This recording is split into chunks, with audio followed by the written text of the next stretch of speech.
उसी के साथ साथ बेभाव लक्ष्मी की भी पूजा होती है। उनकी साथ साथ उनकी भी कथा सुनी जाती है। जो मनुष्य शुक्रवार के दिन बेभाव लक्ष्मी का पूजा करते हैं उनकी घर में कभी धन का कमी नहीं होती है। वो माँ लक्ष्मी हमेशा उनकी घर में धन भरी रखती है। उसलिए माँ संतोषी का पूजा करे तो साथ में बेभाव लक्ष्मी का भी किया जाता है। ये शुक्रवार के दिन माँ लक्ष्मी और माँ संतोषी का दोनों को पूजा होता है। दोनों को कथा सुनने से दोनों माता प्रसन्न होती है और उनकी घर में अन्न से धन भर देती है, अखंड सौभाग्य पति रखती है। माँ बेभाव लक्ष्मी बहुत कृपालु है। जितने कृपालु माँ संतोषी है उतने कृपालु बेभाव लक्ष्मी भी है। दोनों माते अपना भक्त का वचन भी सुनते हैं और उनकी सारा कामना पूरा कर देते हैं। माता संतोषी और बेभाव लक्ष्मी के कथा सुने तो साथियों पूरा कथा सुने ताकि माँ लक्ष्मी खुश हो जाए और अपना भक्त पर अपना कृपा बरसाए। जय बेभाव लक्ष्मी, जय बेभाव लक्ष्मी, जय संतोषी माता, जय संतोषी माता।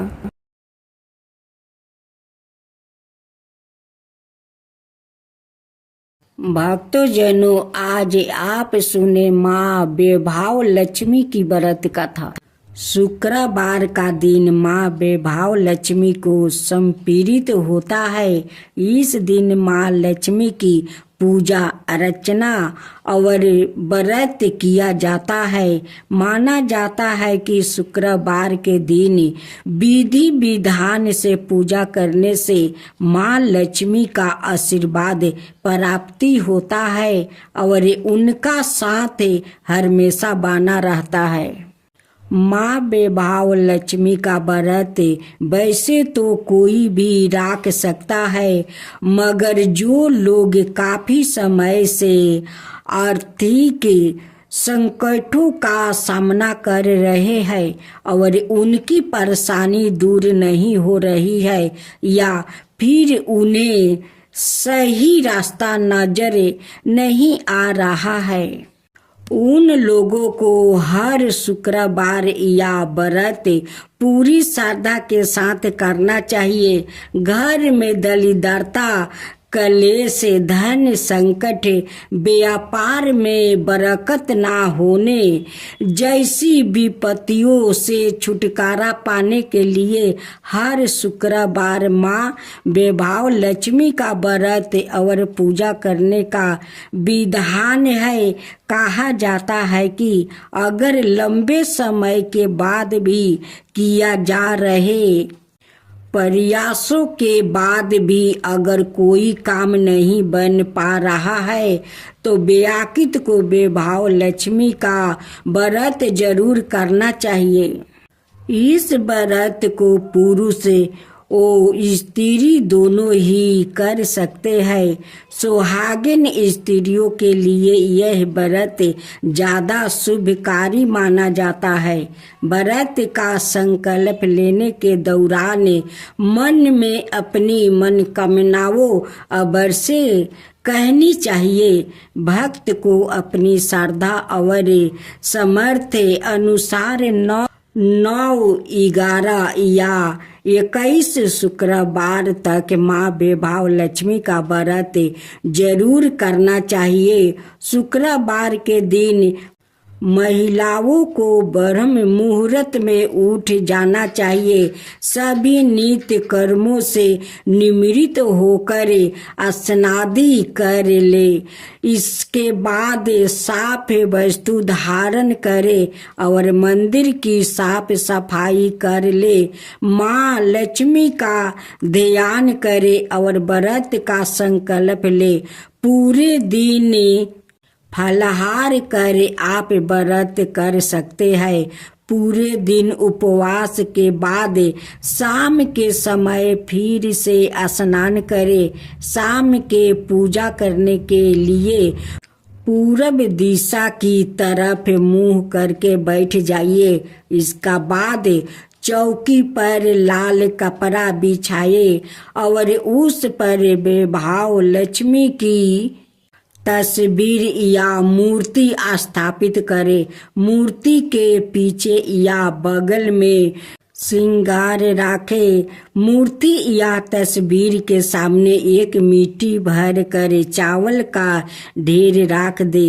इस पर पानी से भरा हुआ लंबे का कलश रख दे। कलश के ऊपर एक छोटी कटोरी रखे। इसमें सोने या चांदी का कोई आभूषण रख दे। बेभाव लक्ष्मी के समक्ष लाल चंदन, गंध लाल वस्तु, लाल फूल अवश्य रखे।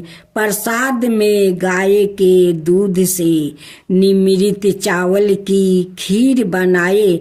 अगर आप खीर नहीं बना पाए हैं तो सफेद मिठाई का भोग भी लगा दे। पूजा के बाद लक्ष्मी स्तवन का पाठ, चालीसा और आरती करे। साथ ही माँ के नियम मंत्र का जप भी करे। आज आप सुने खूब सुंदर माँ संतोषी की व्रत कथा ननद और भाभी की। एक घर में ननद और भाभी रहती थी। दोनों में बहुत स्नेह थे और दोनों मिलजुल कर अपना घर के सारा काम कर लेती थी। ननद माँ संतोषी की पूजा करती है। शुक्रवार के दिन भाभी ननद को साथ देती है। पूजा में उनकी हाथ बटाती है। पूजा में सारा काम करती है।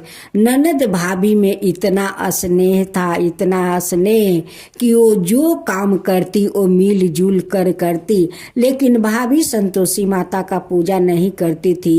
उनकी ननद माँ संतोषी के पूजा करती है। उनकी ननद का नाम रोहिणी थी। रोहिणी की माँ कहती है कि रोहिणी, काल तो मामा का घर जाना है, तुझे जाना होगा। रोहिणी कहती है कि माँ, मैं तो मामा के घर जाऊंगी, लेकिन मेरे माँ संतोषी का ख्याल कौन रखेगा। माँ कहती है कि रोहिणी, तेरे भाभी है ना, भाभी तेरे माँ संतोषी का ख्याल रखेगी। उनकी भाभी तो बहुत भोली थी। रोहिणी अपना माँ के साथ मामा के घर जाती है। रोहिणी 5 दिन के लिए मामा के घर गई थी। इधर उनकी भाभी संतोषी का बहुत ख्याल रखती थी, बहुत सेवा जतन करती थी। उनकी प्रतिमा के पास जाती है और कहती है कि संतोषी, मैं भोजन बना रही हूँ, तुम जल्दी जल्दी स्नान कर लो, देखो मेरा भोजन अभी अभी तैयार हो जाएगा। कह कर फिर रसोई घर में चली जाती है। फिर थोड़ा देरी के बाद आकर देखती है। कहती है कि माँ संतोषी, अभी तक तुम स्नान नहीं की, मेरा भोजन भी तैयार हो गया, जाओ जल्दी से स्नान कर लो। माँ संतोषी तो उनकी बात सुनकर उस फोटो से प्रकट हो जाती है। होकर जाकर कहती है कि भाभी बताओ मैं कहाँ स्नान करूं। भाभी कहती है कि देखो बाल्टी में मैं पानी भर कर रख दी हूँ, जाओ स्नान जल्दी से कर लो। माँ संतोषी आती है, कहती है कि भाभी मैं तो स्नान कर लिया। भाभी कहती है कि थोड़ा ठहर जाओ, तुम्हारे लिए मैं आसन लगा दूं।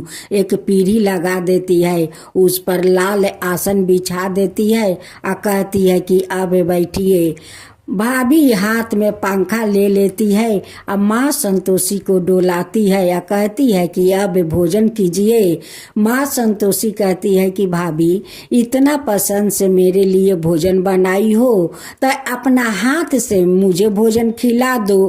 कहती है कि ठीक है, दो मैं खिला देती हूँ। भाभी अपना हाथ से माँ संतोषी का भोजन खिलाती है। भाभी तो रोहिणी से ज्यादा माँ संतोषी का ख्याल रखती थी, उन्हें स्नान कराती थी, उन्हें श्रृंगार करती थी, अच्छे अच्छे भोजन बनाकर खिलाती थी। जब रोहिणी 5 दिन पर अपना मामा का घर से लौट कर आती है, दौड़ी दौड़ी माँ संतोषी को देखने जाती है। देखती है कि भाभी तो बहुत अच्छे से ख्याल राखी है, उन्हें अच्छे अच्छे कपड़ा पहनाई है, 16 श्रृंगार की है। फिर भी रोहिणी अपना भाभी के पास जाती है, कहती है कि भाभी मेरे संतोषी का अच्छा से ख्याल राखी हो। तो भाभी कहती है कि जाओ ननद जी, अपना संतोषी से पूछ लो कि मैं ख्याल रखती थी या नहीं। मैं अपना हाथों से उन्हें रोज श्रृंगार करती थी, उन्हें अपना हाथों से भोजन खिलाती थी। सासू माँ अपना बहू के बात सुनकर जोर से हंसने लगती है, कहती है कि यारे मेरी भोली बहू, कभी देवी देवता किसी के हाथ से भोजन करते हैं। रोहिणी जो हर शुक्रवार के दिन माँ संतोषी का जे भोग लगाती है, तब भोग का क्या माँ खा जाती है? माँ कभी नहीं खाती है। वो भोग पूजा के बाद उठाकर हम लोग सभी में बांट देते हैं। माँ कभी किसी को हाथ से खा सकती है? बहू कहती है कि माँ जी, आपको मुझ पर विश्वास नहीं है तो जाइए माँ संतोषी से पूछ लीजिए, वही आपको बताएगी कि मैं उनकी सेवा करती थी या नहीं, मैं अपना हाथों से उन्हें भोजन कराती थी या नहीं। जाइए उस संतोषी से आप पूछ लीजिए। ननद कहती है कि भाभी तुम सच बोल रही हो। भाभी कहती है कि ननद जी, मैं क्या झूठ बोल रही हूँ, मैं सच बोलती हूँ। रोहिणी अपना माँ से कहती है कि माँ, लगता है भाभी झूठ नहीं बोलती है, वो सच बोलती है। वो सचमुच का संतोषी माता उनकी हाथ से भोजन करती थी। सासू माँ कहती है कि बहू तुम सच बोल रही हो। बहू कहती है कि हाँ माँ जी, मैं सच बोल रही हूँ, मैं रोज उन्हें श्रृंगार करती थी, अपना हाथ से उन्हें भोजन खिलाती थी। सासू माँ कहती है कि बहू अगर ऐसा बात है तो काल भी तुम संतोषी के जैसे 5 दिन श्रृंगार किया, 5 दिन अपना हाथ से भोजन खिलाई, काल भी अपना हाथ से खिलाओ। हम लोग माँ संतोषी का दर्शन करना चाहती हूँ। फिर उनकी भाभी सुबह उठती है, घर के काम कर लेती है, नहा धोआ कर संतोषी माता का पूजा कर लेती है। फिर उन्हें भोजन बनाने जाती है तो कहती है कि माँ संतोषी, आप जल्दी से स्नान कर लीजिए, मैं आपके लिए भोजन बनाने जा रही हूँ, आप देरी मत कीजिए। रोहिणी और उनकी माँ छुप कर देख रही थी कि देखती हूँ कि आज माँ संतोषी उनकी हाथ से भोजन करने आती है या नहीं। फिर भोजन बनाकर जाकर देखती है तो कहती है कि संतोषी अभी तक स्नान नहीं किया, भोजन तैयार हो गया है, जल्दी जल्दी स्नान कर लो। संतोषी अपना प्रतिमा से प्रकट होती है कहती है कि भाभी मैं कहाँ स्नान करूं? कहती है कि वही पर बाल्टी में पानी भर दिया है, वही पर स्नान कर लो। संतोषी आती है, कहती है कि भाभी अब भोजन दो। कहती है कि ठहरो, पीढ़ी लगा देती है, उस पर आसन बिछा देती है और कहती है कि इस आसन पर बैठो। बैठ जाती है और वो पंखा डोलाने लगती है। कहती है संतोषी की भाभी आज भी अपना हाथ से मुझे भोजन खिला दो। अपना हाथ से भाभी माँ संतोषी का भोजन खिलाती है। उसी समय माँ बेटी वहाँ पर आ जाती है और दोनों माँ बेटी हाथ जोड़कर माँ संतोषी से क्षमा मांगती है। कहती है कि हे माँ संतोषी, आज आपको दर्शन हो गया, मेरी बहू के कारण दर्शन हो गया। ननद कहती है कि माँ, मैं 7 बछर के उम्र से आपका पूजा करती हूँ, आप कभी मुझे दर्शन नहीं दिया, आप मेरे भाभी के हाथ से भोजन करती है। माँ संतोषी कहती है कि रोहिणी, तुम तो पूजा पाठ करती हो, भोग लगाकर चली जाती हो, लेकिन तुम्हारी ये भोली भाभी वो मुझे आकर कहती है कि माँ संतोषी स्नान कर लो। वो मेरे लिए भोजन बनाकर ले आती है, मेरे लिए पीढ़ी लगा देती है, उस पर आसन बिछा देती है, मुझे बैठा कर बड़ा प्यार से वो पंखा डोलाती है, कहती है कि अब आप भोजन कीजिए। मैं तो उनकी हाथ से भोजन कर लेती हूँ, इसलिए उन्हें दर्शन दिया है। माँ संतोषी ननद भाभी को आशीर्वाद देती है और कहती है कि ननद भाभी में ऐसे ही स्नेह बने रहे, सौभाग्यवती बढ़ता रहो, तुम्हारा गोद में जल्द से जल्द संतान आएंगे। कह कर माँ अंतर ध्यान हो जाती है। कुछ दिन का बाद उनकी भाभी माँ बन जाती है। उनकी घर में खूब सुंदर एक बालक को जन्म देती है। उनकी घर में खुशियाँ भर गया। ननद भाभी मिलकर माँ संतोषी का धूमधाम से पूजा करती है। जब 16 शुक्रवार हो जाता है तब ननद भाभी मिलकर माँ संतोषी का धूमधाम से उद्यापन करती है। हे माँ संतोषी, जैसे उस भाभी पर आप कृपा किया, उन्हें दर्शन दिया, उनकी हाथ से भोजन किया, वैसा ही सबका ऊपर कृपा कीजिए। हे माँ संतोषी, सबका ऊपर कृपा कीजिए। माँ संतोषी की जय हो, माँ संतोषी की जय हो।